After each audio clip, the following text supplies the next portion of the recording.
Matt, let's clear this week out here and wrap it all up with one to watch. And I'm going to let you go ahead and start here. What's your one to watch for the coming week? Yeah, I'm going to name one of my REITs. I don't personally own this one yet, but it's jumped to the top of my watch list.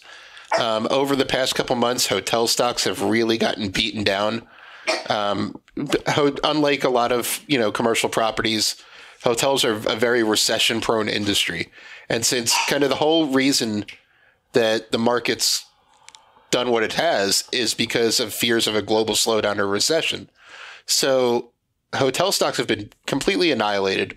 I want to recommend one called Apple Hospitality REIT, ticker symbol APLE. And they invest in kind of mid-market hotels. Think Homewood Suites, Courtyard by Marriott are some of their big brands in their portfolio. And these tend to do really well, not really well, but they tend to hold up better than most during recessions. They get a lot of the business crowd, which is less sensitive to economic slowdowns.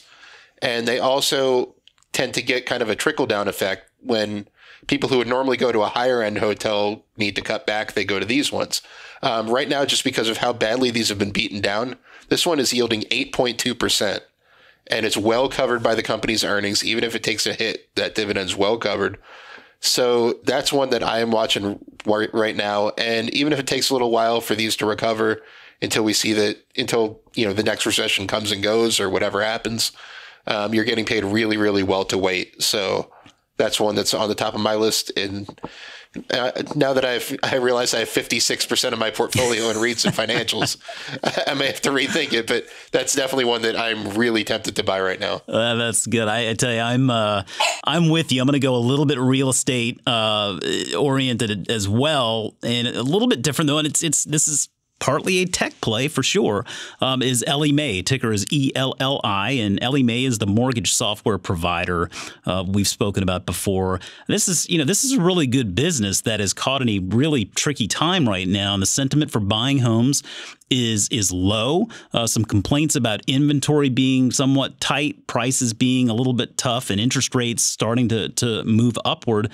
And really, Ellie Mae is they count on that volume either in the form of purchases or refinances, but they are pinned very much to the housing market here, and the stock has taken a big hit here over the past year because of management ratcheting guidance back a little bit based on the housing market and some questionable economic conditions for home buying in the coming quarters.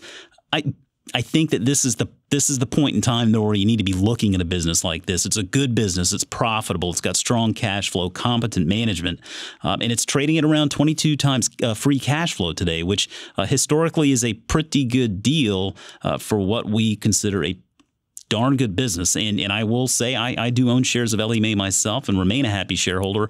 I think this is a good opportunity to be looking at this stock if you don't own it, because the housing market will come back. It ebbs and flows. And hey, if we have a recession that hits here in the next year or two, you never know. If we do see something like that, this business could certainly get cheaper, but a good business and one I think listeners should keep on their radar.